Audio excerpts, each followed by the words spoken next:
Bismillahirrahmanirrahim. Welcome to Askaria Schools and Colleges.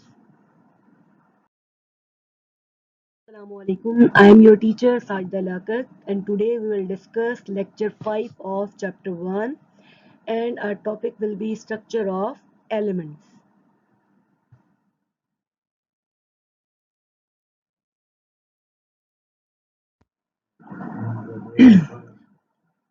Our topic is structure of the elements. जब हम left to right की तरफ period में move करते हैं तो हमारे पास जो पीरियड थर्ड के जो एलिमेंट्स हैं, सोडियम, मैग्नीशियम और एल्यूमिनियम, ये स्टार्टिंग की 3 एलिमेंट्स जो है वो मेटेलिक हैं और इनमें मेटेलिक बॉन्डिंग है। जबकि उसके बाद जो फोर्थ पीरियड का मेंबर है सिलिकॉन, इसका जॉइंट कोवेलेंट स्ट्रक्चर है और ये सेमी मेटल या मेटलॉइड कहलाता है। उसके बाद नेक्स्ट है ग्रुप 5, 6, 7 और 8 के element phosphorus, sulphur, chlorine and organ. ये सिंपल मॉलिक्यूल्स हैं और इनमें वैन डर वाल्स फोर्सेस पाई जाती हैं। सबसे पहले हम 3 मेटालिक स्ट्रक्चर्स को जो है वो डिस्कस करते हैं। ठीक है जी, तो सोडियम, मैग्नीशियम और एल्यूमिनियम ये तीनों की तीनों मेटालिक इन नेचर हैं। ठीक है, because they are more electropositive and by losing their electrons they get positive charges, full positive charges. For example, sodium +1, magnesium +2 and aluminium +3.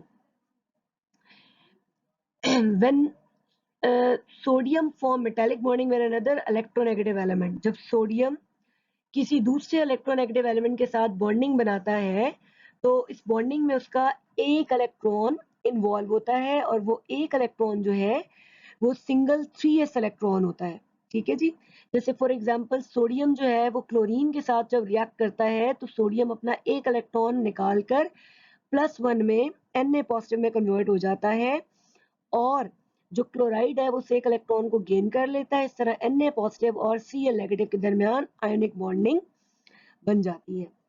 Magnesium, जब मैग्नीशियम किसी चीज के साथ किसी भी इलेक्ट्रोनेगेटिव एलिमेंट के साथ बॉन्डिंग करता है तो इसमें इसके वैलेंस शेल में मौजूद 2 इलेक्ट्रॉन्स बॉन्डिंग में पार्टिसिपेट करते हैं और वो इलेक्ट्रॉन्स होते हैं 3s ऑर्बिटल्स के 2 इलेक्ट्रॉन। जबकि एल्यूमिनियम में इन इलेक्ट्रॉन्स इन्वॉल्व होते हैं, जैसे कि ये जो इलेक्ट्रॉन्स हैं इनमें 2 इलेक्ट्रॉन 3s ऑर्बिटल के हैं और एक इलेक्ट्रॉन p ऑर्बिटल का है। जैसे कि हम एल्यूमिनियम क्लोराइड की बात करते हैं AlCl3, तो यहाँ पर एल्यूमिनियम +3 बनाता है, जबकि जो यहाँ से 3 इलेक्ट्रॉन एल्यूमिनियम से एक्सट्रैक्ट होते हैं वो चले जाते हैं क्लोराइड की तरफ। इस तरह AlCl3 में बॉन्डिंग फॉर्म हो जाती है। Next is the coordination number of metal. Coordination number से क्या मुराद है? कोऑर्डिनेशन नंबर का मतलब है बच्चों कि एक एलिमेंट जो है वो अपने स्ट्रक्चर में एक एटम मजीद कितने एटम्स के साथ जुड़ा हुआ है। जैसे कि सोडियम का जो स्ट्रक्चर है उसमें हर सोडियम एटम अपने से अगले 8 सोडियम एटम्स के साथ अटैच होता है या कोऑर्डिनेट होता है, इसलिए हम कहते हैं कि सोडियम का कोऑर्डिनेशन नंबर 8 है। Similarly, magnesium and aluminium, they are well coordinated. It means कि मैग्नीशियम और एल्यूमिनियम अपने से नेक्स्ट 12 एटम्स के साथ जुड़ा हुआ होता है, इसलिए हम इनको 12 कोऑर्डिनेटेड कहते हैं। इन कोऑर्डिनेशंस की वजह से मेटल के स्ट्रक्चर में कोई एम्प्टी स्पेस जो है वो बाकी नहीं रहती और वो स्ट्रोंगर मेटालिक बॉन्डिंग जो है वो फॉर्म करता है और इस तरह से इस बॉन्डिंग को हम एफिशिएंट बॉन्डिंग और इस पैकिंग को हम एफिशिएंट पैकिंग कहते हैं। इसलिए मेटल के स्ट्रक्चर्स क्लोजली कॉम्पैक्ट स्ट्रक्चर्स होते हैं। Joint covalent structure. अब फोर्थ ग्रुप के सिलिकॉन के बारे में बात करते हैं। सिलिकॉन, जैसा कि मैंने आपको पहले बताया है कि सिलिकॉन मेटलॉइड या सेमी मेटल है और इसका जॉइंट कोवेलेंट स्ट्रक्चर है डायमंड की तरह और इसमें कोई एम्प्टी स्पेसेस नहीं होती और इसका क्लोजली कॉम्पैक्ट स्ट्रक्चर होता है। जिस तरह डायमंड के स्ट्रक्चर में हर कार्बन नेक्स्ट 4 कार्बन एटम्स के साथ जुड़ा हुआ है, इसी तरह यहाँ पर ये जो ब्लैक बॉल्स हैं इनमें से हर बॉल सिलिकॉन बॉल को आप सिलिकॉन कंसीडर कर सकते हैं और हर silicon further 4 neighbouring silicon atoms के साथ जुड़ा हुआ है।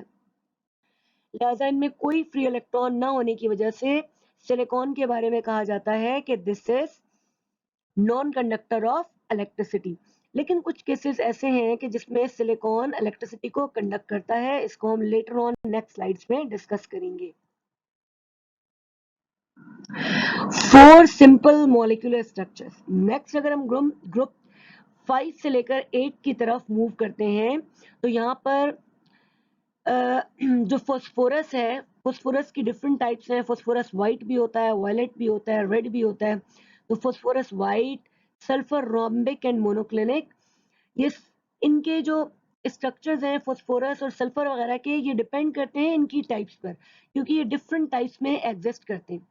ठीक है जी, तो वो डिपेंड करता है कि टाइप कौन सी है। जिस तरह की टाइप होगी उसके अकॉर्डिंगली जो इनके एटम्स होंगे वो आपस में बॉन्डेड होंगे। ठीक है जी, नेक्स्ट आपके पास हैलोजेंस और नोबल गैसेस हैं। तो हैलोजेंस जो है वो आपके डायटोमिक मॉलिक्यूल्स हैं, जबकि नोबल गैसेस मोनोटॉमिक मॉलिक्यूल्स हैं।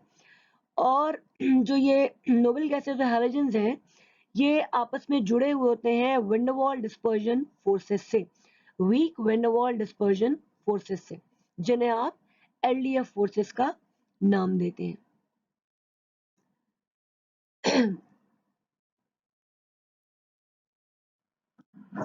जी, नेक्स्ट चलते हैं ट्रेंड्स इन इलेक्ट्रिकल कंडक्टिविटी। यहाँ पे हम ये देखेंगे कि स्ट्रक्चर्स का इलेक्ट्रिकल कंडक्टिविटी के साथ क्या रिलेशन है।